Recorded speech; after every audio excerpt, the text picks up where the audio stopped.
Oke, barusan ini ada pertandingan Australia versus Arab Saudi di Melbourne, di kandangnya Australia ya. Dan hasilnya cukup bagus untuk kita. Jadi hasilnya itu 0-0 atau imbang ya. Tidak ada gol. Ya, itu dia. Kosong-kosong gitu loh. Australia versus Arab Saudi. Ini juga partai pertama untuk jadwal bulan November ini ya, tanggal 14. Ya, Australia versus Arab Saudi, disusul habis ini itu ada pertandingan lain lah, intinya dari grup lain gitu. Oke, untuk sementara poin di grup C ini itu Jepang masih di posisi atas dengan poin 10, Australia 6, nomor 3 itu Saudi Arabia 6. Di nomor 4 ada Bahrain dengan 5 poin. Disusul di bawah tuh Indonesia dengan poin 3 gitu ya. Di peringkat 6 ada Cina dengan poin 3. Ya, kalau kalian lihat sendiri poin untuk di grup C-nya ini tuh nggak terlalu jauh ya, dari posisi bawah gitu. Bahkan dari posisi 6 pun ke posisi nomor 2 tuh nggak terlalu jauh gitu.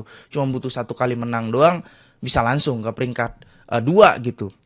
Nah, kenapa peringkat 2 gitu ya? Karena di peringkat 1 sama peringkat 2 untuk grup C ini, kalau memang negara ini menargetkan untuk lolos dan dapat slot di Piala Dunia, itu langsung otomatis lolos gitu dari peringkat 1 sama peringkat 2-nya ya.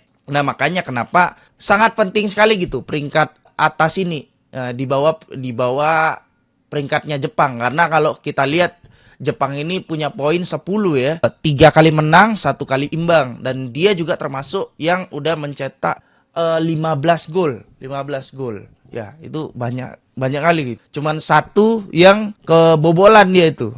Itu kalau nggak salah juga bunuh diri gitu golnya Jepang. Jadi ya kalau Jepang ini udah jelas lah pasti akan dapat slot untuk Piala Dunia gitu. Nah, ini kita memperebutkan adalah peringkat 2-nya. Tapi target dari PSSI-nya sih sampai kita bisa masuk ke peringkat 4 sih ya, biar nantinya akan lolos lagi ke fase berikutnya yaitu round 4 gitu.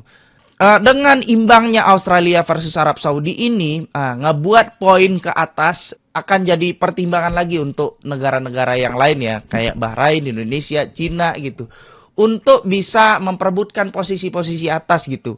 Termasuk kita besok yang akan berlaga dengan Jepang ya.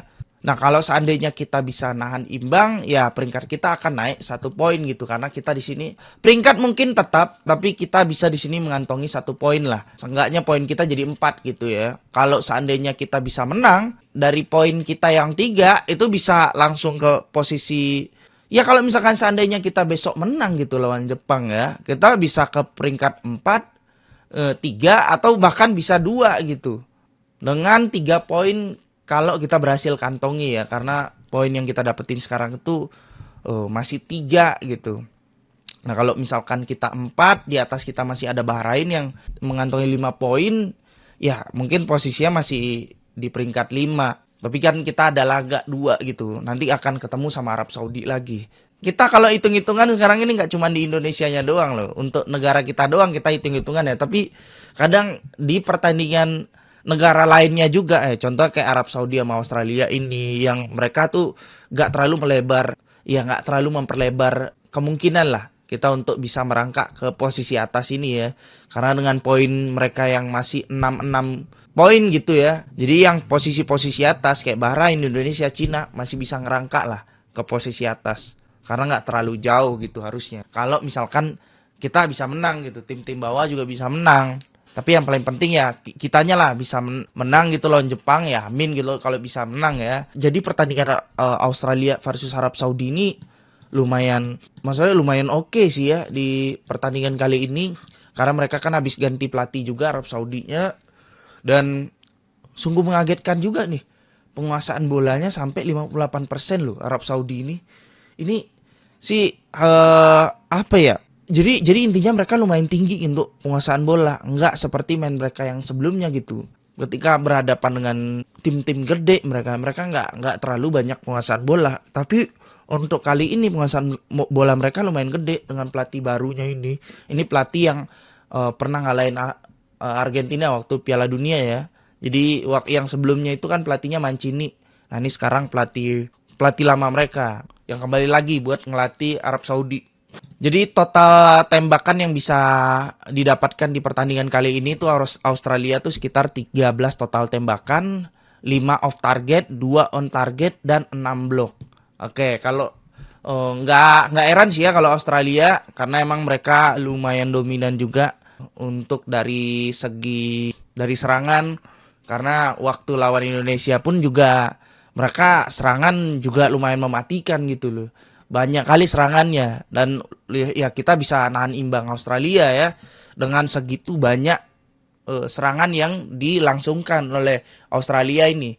Jadi nggak heran lah aku kalau Australia memang lebih unggul gitu menurut aku ya. Lebih banyak gitu total tembakan di sini. Sedangkan untuk Arab Saudi sendiri, walaupun penguasaan bola mereka lumayan gede gitu ya, lumayan.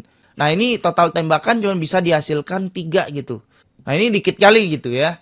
Jadi mereka penguasaan bola banyak tapi nggak bisa nerobos pertahanan dari Australia. Ya ini cukup disayangkan juga gitu. Buat apa penguasaan bola? Buat apa gitu penguasaan bola kalau nggak bisa nge-create change gitu ya, nggak bisa buat peluang gitu untuk bisa menembakkan bola ke gawang lawan.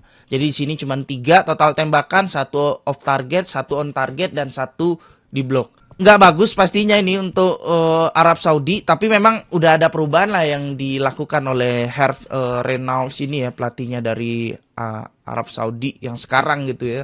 Jadi kita juga harus waspada juga dengan permainan Arab Saudi nanti yang mungkin bisa diterapkan ketika lawan kita nanti ya di GBK. Jadi kita harus lebih hati-hati lagi sama Arab Saudi, sama pelatih barunya ini. Cuman di menit-menit terakhir ternyata mereka bisa mendapatkan 1 gol gitu, yang harusnya cuman dianulir sama wasit karena terbukti pemain belakangnya dari Arab Saudi ini ternyata malah offside gitu ya. Lewat tembakan Sultan Al Ghanem ya, pemain dari Al Nassr ini bisa mendapatkan 1 gol cuman offside. Sayang kali di mereka, tapi untung di tim-tim yang lain ya, peluang untuk mengejar posisi atas tuh masih terbuka lebar gitu.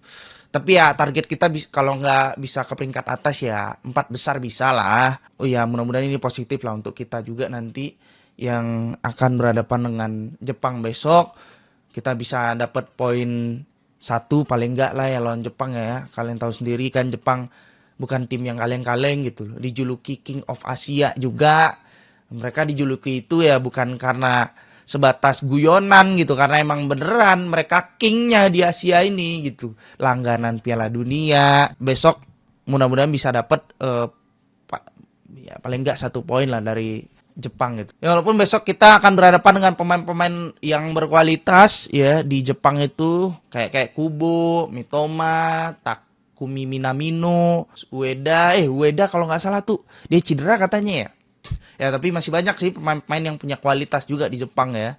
Tapi kalau kita lihat dari interview beberapa pemain kita, mereka tuh bilang ya mereka udah pernah ngerasain gitu di Belanda gitu ya sama pemain-pemain Jepang. Di Justin Hapner juga pernah main di Jepang. Ya udah pernah ngerasain levelnya mereka katanya. Memang punya kualitas. Ya tapi mereka udah pernah ngerasain dan nggak merasa takut gitu untuk lawan pemain-pemain sekelas Jepang. Ya kayak Kevin Dick gitu. Kevin Dick mah nggak cuma pemain Jepang loh, bahkan pemain MU juga pernah dilawan sama dia ya. Karena udah pernah ngerasain UCL. Sekarang UEFA Conference League kan. Kevin Dick ya nih. Ya menurut aku Jepang punya kualitas, kita juga punya kualitas juga kok. Mudah-mudahan bisa menampilkan permainan bagus lah, permainan solid untuk ngelawan Jepang nanti. Yang terpenting sekarang adalah ya skor Australia sama Arab Saudi 0-0. Mereka nggak terlalu jauh poinnya untuk di posisi atas, masih bisa dikejar. Dan ini positif juga untuk kita. Intinya Indonesia harus konsisten dan komit untuk besok main bagus. Dan aku akan reaction besok ya. Jadi tungguin aja reaction aku nobar Indonesia versus Jepang besok ya. Karena aku nggak ada tiket ke GBK-nya, jadi aku akan reaction di channel ini. Oke, sekali lagi terima kasih sudah nonton dan sampai jumpa di episode obrolan bola selanjutnya. Oke, assalamualaikum warahmatullahi wabarakatuh.